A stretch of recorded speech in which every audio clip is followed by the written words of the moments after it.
He put his hands to his mouth and shouted down the ravine. It was almost like shouting down a tunnel, and the echoes jumped from rock to rock. After a long time there came back the drawling, sleepy snarl of a full-fed tiger just wakened. "Who calls?" said Shere Khan, and a splendid peacock fluttered up out of the ravine, screeching. "Hi! Mowgli! Cattle thief, it is time to come to the Council Rock. Down! Hurry them down, Akela! Down, Rama, down!" The herd paused for an instant at the edge of the slope, but Akela gave tongue in the full hunting yell, and they pitched over one after the other, just as steamers shoot rapids. The sand and stones spurted up round them.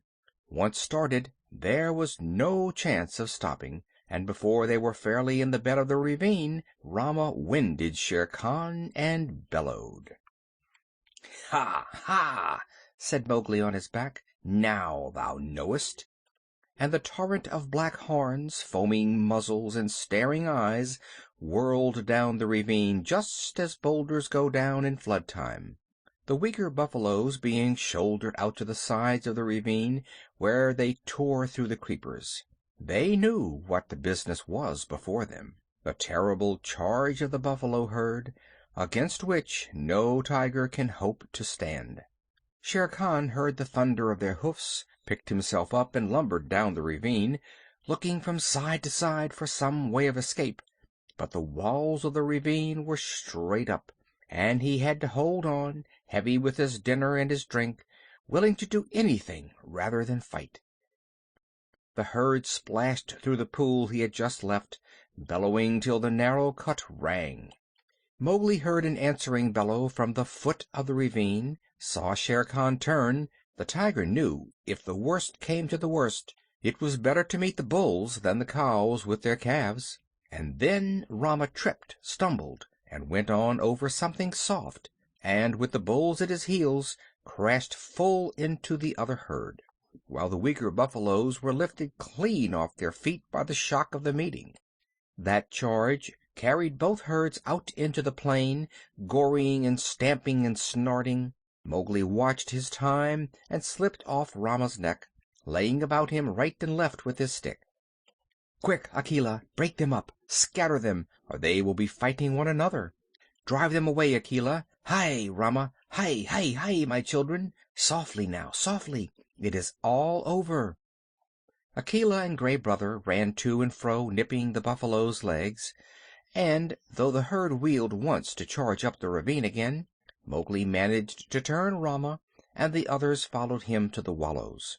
Shere Khan needed no more trampling. He was dead, and the kites were coming for him already.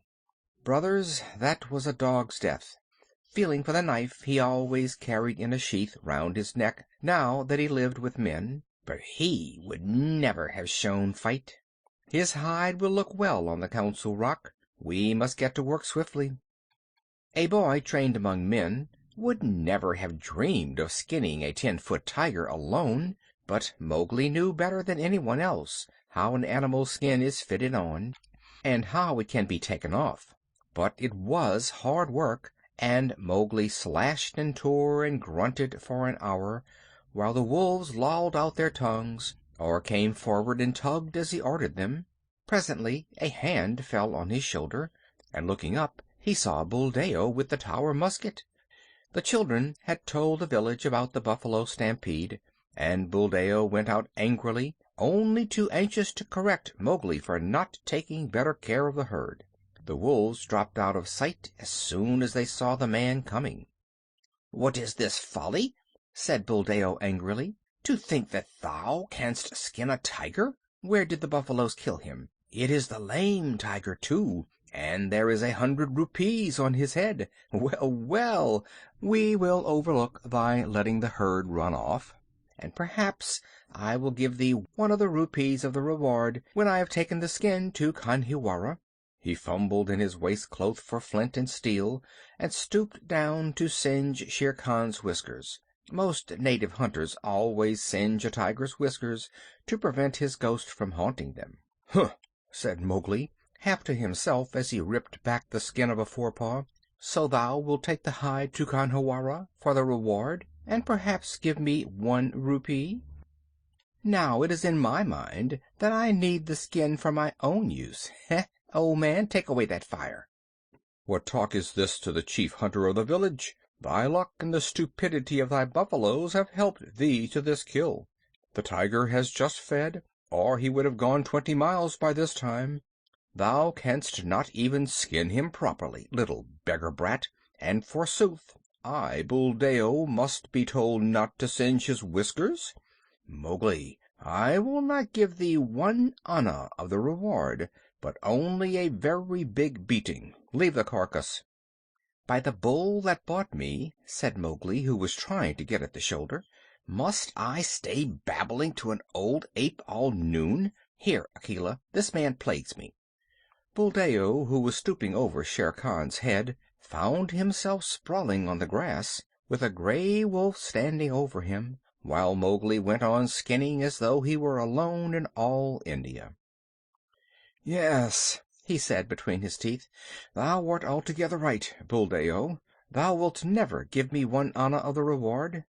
There is an old war between this lame tiger and myself, a very old war, and I have won."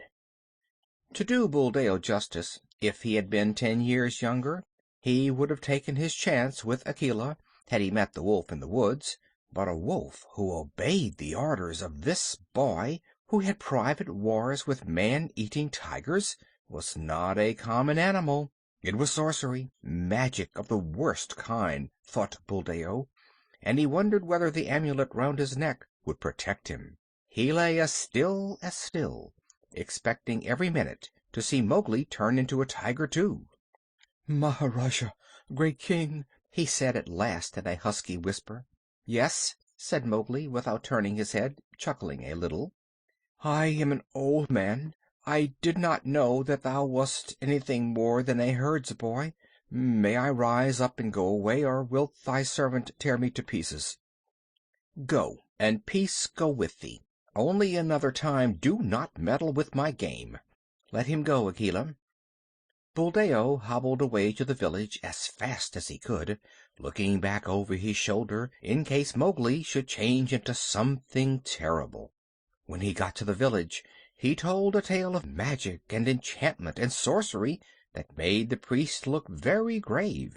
Mowgli went on with his work, but it was nearly twilight before he and the wolves had drawn the great gay skin clear of the body. "Now we must hide this and take the buffaloes home. Help me herd them, Akela." The herd rounded up in the misty twilight, and when they got near the village Mowgli saw lights and heard the conches and bells in the temple blowing and banging. Half the village seemed to be waiting for him by the gate. "That is because I have killed Shere Khan," he said to himself. But a shower of stones whistled about his ears, and the villagers shouted, "Sorcerer! Wolf's brat! Jungle demon! Go away! Get hence quickly, or the priest will turn thee into a wolf again. Shoot, Buldeo, shoot!" The old tower musket went off with a bang, and a young buffalo bellowed in pain. "More sorcery!" shouted the villagers.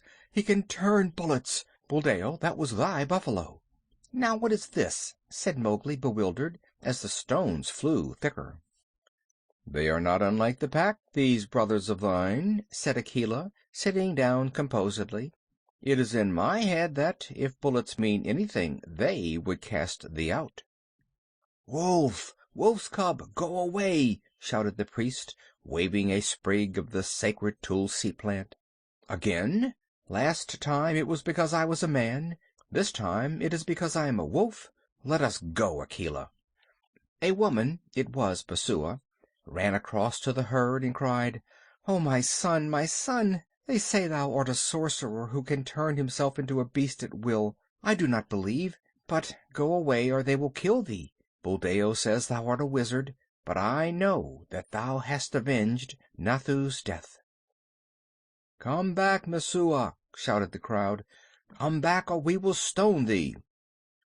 Mowgli laughed a little, short, ugly laugh, for a stone had hit him in the mouth. "Run back, Messua. This is one of the foolish tales they tell under the big tree at dusk. I have at least paid for thy son's life. Farewell, and run quickly, for I shall send the herd in more swiftly than their brickbats.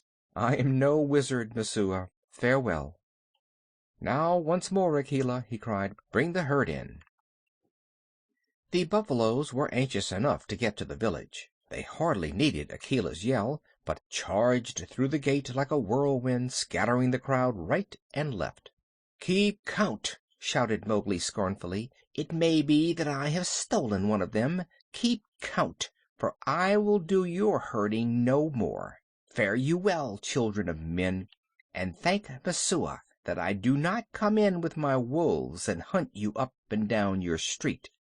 He turned on his heel and walked away with the lone wolf, and as he looked up at the stars he felt happy. "No more sleeping in traps for me, Akela. Let us get Shere Khan's skin and go away. No, we will not hurt the village, for Messua was kind to me." When the moon rose over the plain, making it look all milky, the horrified villagers saw Mowgli, with 2 wolves at his heels and a bundle on his head, trotting across at the steady wolf's trot that eats up the long miles like fire.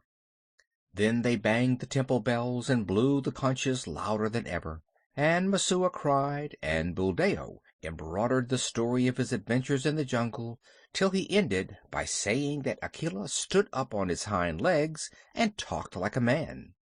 The moon was just going down when Mowgli and the 2 wolves came to the hill of the Council Rock, and they stopped at Mother Wolf's cave. "They have cast me out from the Man Pack, Mother," shouted Mowgli, "but I come with the hide of Shere Khan to keep my word." Mother Wolf walked stiffly from the cave with the cubs behind her, and her eyes glowed as she saw the skin. "I told him on that day when he crammed his head and shoulders into this cave, hunting for thy life, little frog. I told him that the hunter would be the hunted. It is well done." "Little brother, it is well done," said a deep voice in the thicket. "We are lonely in the jungle without thee." And Bagheera came running to Mowgli's bare feet. They clambered up the Council Rock together, and Mowgli spread the skin out on the flat stone where Akela used to sit, and pegged it down with 4 slivers of bamboo, and Akela lay down upon it and called the old call to the council. "Look! Look well, O wolves!" exactly as he had called when Mowgli was first brought there. Ever since Akela had been deposed, the pack had been without a leader, hunting and fighting at their own pleasure, but they answered the call from habit, and some of them were lame from the traps they had fallen into, and some limped from shot wounds, and some were mangy from eating bad food, and many were missing. But they came to the Council Rock, all that were left of them, and saw Shere Khan's striped hide on the rock, and the huge claws dangling at the end of the empty, dangling feet. It was then that Mowgli made up a song that came up into his throat all by itself, and he shouted it aloud, leaping up and down on the rattling skin, and beating time with his heels till he had no more breath left, while Gray Brother and Akela howled between the verses. "Look well, O wolves! Have I kept my word?" said Mowgli, and the wolves bayed "Yes," and one tattered wolf howled, "Lead us again, O Akela! Lead us again, O Man cub! For we be sick of this lawlessness, and we would be the free people once more." "Nay," purred Bagheera, "that may not be. When ye are full fed, the madness may come upon you again. Not for nothing are ye called the Free People. Ye fought for freedom, and it is yours. Eat it, O wolves." "Man Pack and Wolf Pack have cast me out," said Mowgli. "Now I will hunt alone in the jungle."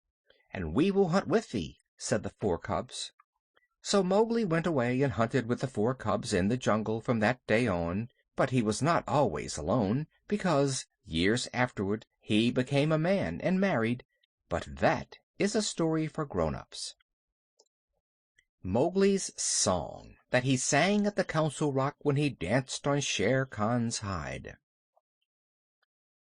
The song that I, Mowgli, am singing.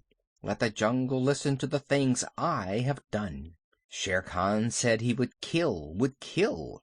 At the gates in the twilight he would kill Mowgli the Frog.